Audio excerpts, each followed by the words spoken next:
The Cicones. Odysseus sailed away from the ruins of Troy with 12 ships behind him. The war had taken 10 years, and all he wanted now was to reach his island of Ithaca.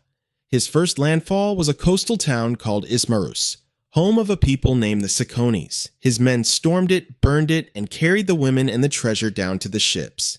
The greatest hero of the war begins his journey home as a raider on a burning shore. Odysseus told his crew to load the boats and get out before anyone could answer. They ignored him, killed sheep on the beach, and sat down to drink the stolen wine. Inland, the survivors were already calling in their neighbors, who fought from horseback. At dawn, a Cicone army came down onto the sand as thick as leaves in spring. The drunken sailors were driven back into the surf and cut down beside their own hulls. 6 men from every single ship were killed, 72 in all. They rowed away in grief, calling out 3 times for each friend left dead on that beach. No god had cursed them yet, and no monster had touched them. The first blood of the voyage was spilled only because his own crew would not listen. The Lotus-Eaters. A storm caught the fleet at the southern cape and drove it off the map for 9 days. On the 10th, they came to a quiet coast with no walls, no harbor guards, and no warning. Odysseus sent 3 men inland to find out who lived there. The people they met were gentle and offered them food instead of weapons. The food was the honey-sweet fruit of the lotus flower. There was no poison in it, and nobody spoke a spell over it. It simply removed the wish to go home. The scouts stopped caring about the ship, about their families, about Ithaca itself. They wanted nothing except to lie in that meadow and eat more of the flower. Odysseus had to drag them back across the sand while they wept and fought him. He tied them down under the rowing benches and ordered every other man aboard at once. This is the only danger in the entire poem that kills nobody, and it nearly ended everything. Polyphemus. They landed on a green island where wild goats grazed and nobody had ever plowed the ground. Across the water lay the country of the Cyclopes, giants who plant nothing and build nothing. Each one lives alone in a cave on a mountainside with his sheep and his cheese. Odysseus picked 12 men and walked up to the largest cave he could see. He wanted to know what the owner was like and whether he would hand over gifts. Inside stood racks of drying cheese, pens crowded with lambs, and buckets brimming with milk. His men begged him to grab the cheese and run, and he decided to wait instead. The owner came home at dusk driving his flock and rolled a boulder across the entrance. He was Polyphemus, a giant with a single eye and a son of the sea god Poseidon. He asked who they were, then snatched up 2 men and ate them on the spot. In the morning, he ate 2 more, drove out his sheep, and sealed the door behind him. Killing him in his sleep was useless, because no man alive could move that stone. So Odysseus sharpened a great olive stake and hid it under the dung on the cave floor. That evening, he offered the giant a bowl of strong dark wine, and then a second and a third. Asked for his name, he answered that his name was Nobody. When the giant dropped into a drunken sleep, they drove the glowing stake into his eye. The other Cyclopes heard the roaring and shouted through the rock to ask who was hurting him. He screamed back that nobody was killing him, so they went home to bed. At dawn, he sat in the doorway, feeling the back of every sheep that walked out. The men tied themselves underneath the rams and rode out hidden in the wool. Then Odysseus made the worst decision of his life and shouted his real name across the water. The blinded giant prayed to his father Poseidon that this man never see his home again. That one moment of pride is why the journey lasts another 10 years.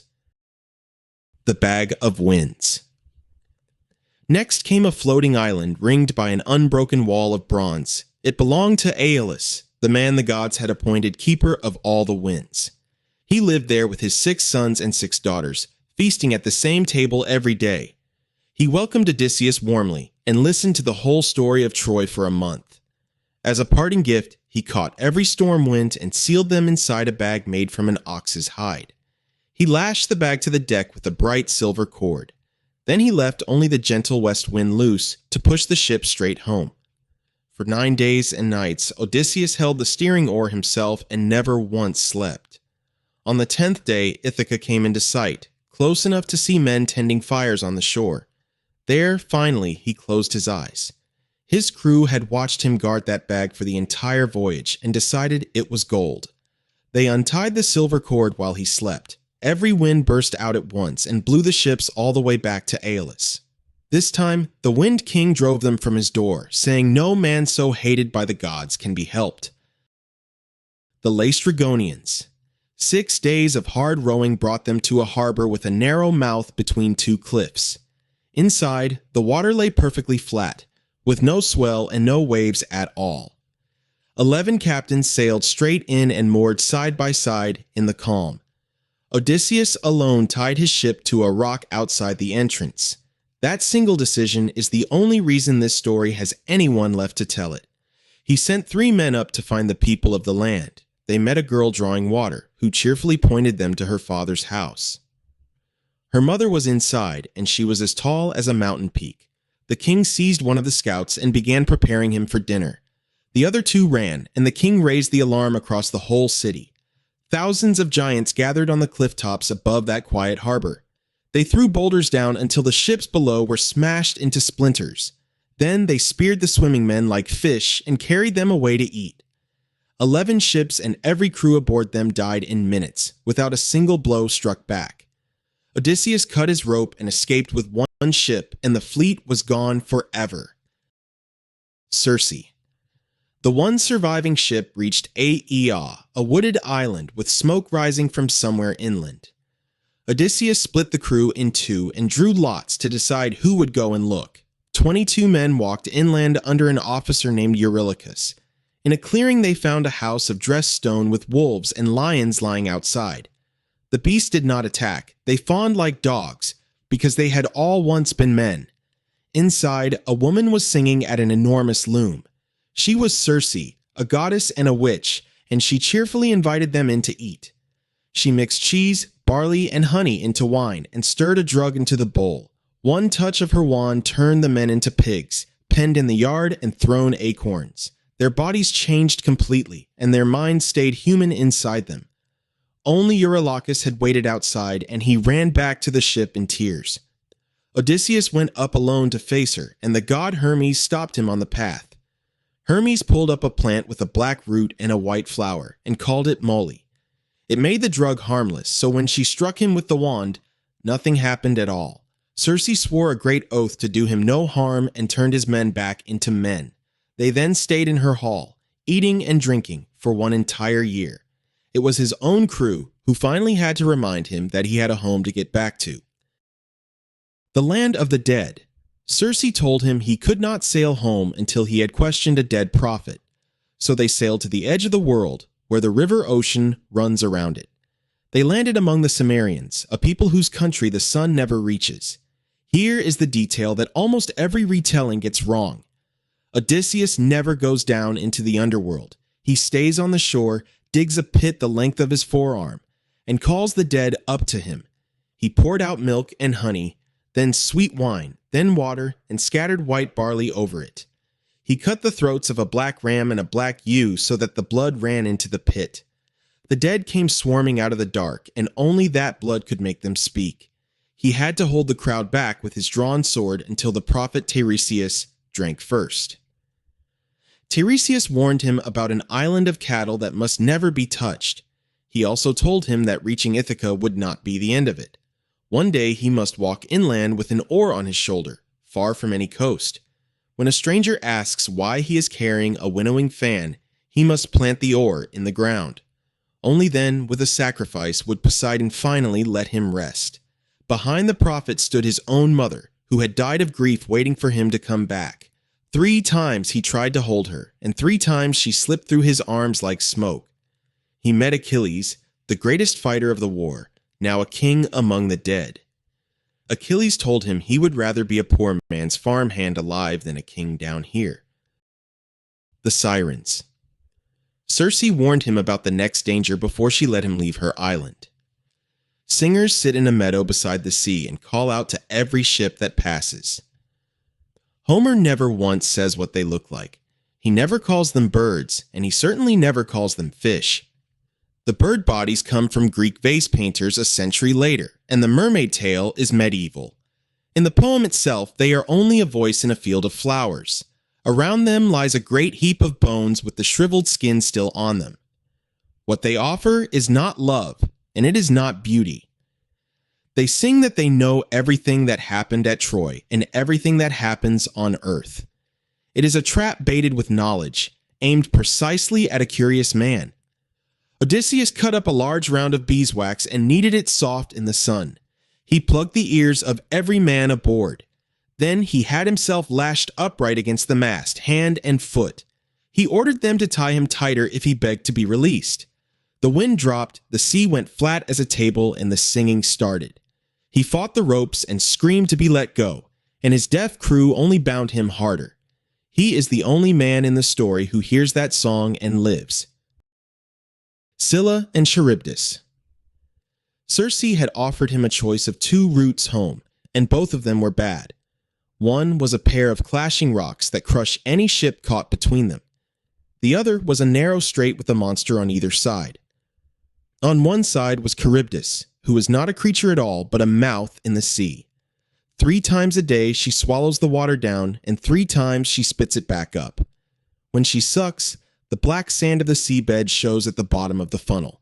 Any ship caught over her is gone, with every man aboard. On the other side stood a cliff with a cave too high for any arrow to reach. In that cave lived Scylla, yelping like a puppy, with 12 dangling feet. She had 6 long necks, and on each neck a head with 3 rows of teeth. Circe's advice was brutally simple: hug Scylla's cliff and row as hard as you can. Losing 6 men is better than losing the whole ship. She told him plainly not to arm himself, because Scylla cannot be fought. He strapped his armor on anyway and stood on the deck holding 2 long spears. While he was watching Charybdis boil, the 6 heads came down behind him. They lifted 6 of his men into the air, still screaming his name. He calls it the most pitiful thing his eyes ever saw on the sea. The cattle of the sun. Ahead lay Thrinacia, the island he had now been warned about twice. On it grazed 7 herds of cattle and 7 flocks of sheep, 50 head in each. They never breed and they never die, and they belong to the sun god Helios. Odysseus wanted to row straight past without landing at all. His exhausted crew swore an oath to touch nothing, so he let them go ashore. Then the wind turned against them and blew from the wrong quarter for a month. Their supplies ran out, and they lived on birds and fish caught with bent hooks.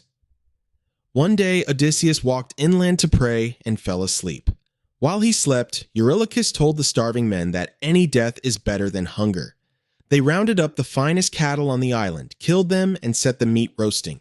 There was no barley left for the ritual, so they scattered oak leaves instead. The hides on the ground began to crawl, and the meat on the spits lowed like living cows. For 6 days they ate, and Odysseus could do absolutely nothing about it. Helios told Zeus that if he was not paid for his cattle, he would go and shine among the dead. The moment the ship left land, a black cloud stopped overhead, and the sea went dark. Zeus threw one thunderbolt that broke the ship apart and threw every man into the water. Every man who had survived Troy with him was now dead, and each one died by his own choice. Calypso. The current dragged him straight back to Charybdis, and his raft went down her throat. He caught hold of a wild fig tree on the rock above and hung there like a bat. He waited until she spat the mast up again, dropped onto it, and paddled away with his hands. 9 days later, he washed up on Ogygia, an island at the very navel of the sea. It was the home of Calypso, a goddess living alone in a cave hung with vines. 4 springs ran near her door, and the meadows around it were thick with violets. She took him in, and she kept him there for 7 years. That is longer than he spent at every other stop in the story put together. It is longer than the Trojan War itself lasted. She offered to make him immortal and ageless forever if he would stay with her. He turned down an eternity as a god, to go back to a mortal wife on a rocky little island. Every day he sat on the shore staring at the water and weeping. In the end, Athena argued his case, and Zeus sent Hermes with an order to release him. Calypso had no choice, and she handed him tools to build a raft with his own hands. He sailed for 17 days, and Poseidon smashed the raft on the 18th. The Suitors. A sea nymph's veil and 2 days of swimming carried him to the island of the Phaeacians. They were the finest sailors alive, with ships that needed no steering at all. They took him home to Ithaca asleep and laid him on his own beach beside his treasure. Poseidon turned their ship to stone in sight of their own harbor for helping him. Odysseus had been away for 20 years, 10 of them at war and 10 of them at sea. In his house sat 108 young men, eating his herds and draining his cellars. They were courting his wife Penelope and waiting for her to admit that he was dead. For 3 years she told them she would choose a husband once she finished weaving a shroud.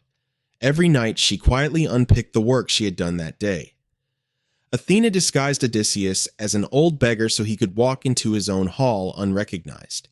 The suitors threw a footstool at him and mocked him at his own table. The only one who knew him was his old dog, who lifted his head, wagged his tail, and died. Penelope announced a contest to string her husband's bow and shoot through 12 axe heads. Not one of the young men could bend that bow far enough to get the string on it. The beggar picked it up and strung it as easily as a musician fits a new string to a lyre. His first arrow went clean through all 12 rings, and his second went through a man's throat. He killed every suitor in the hall, and then he still had to prove himself to his own wife. She tested him by calmly ordering their bed to be carried out of the bedroom. He told her that was impossible, because he had built it himself around a living olive tree. The root of that bed is still in the ground, and that is how she knew her husband was home.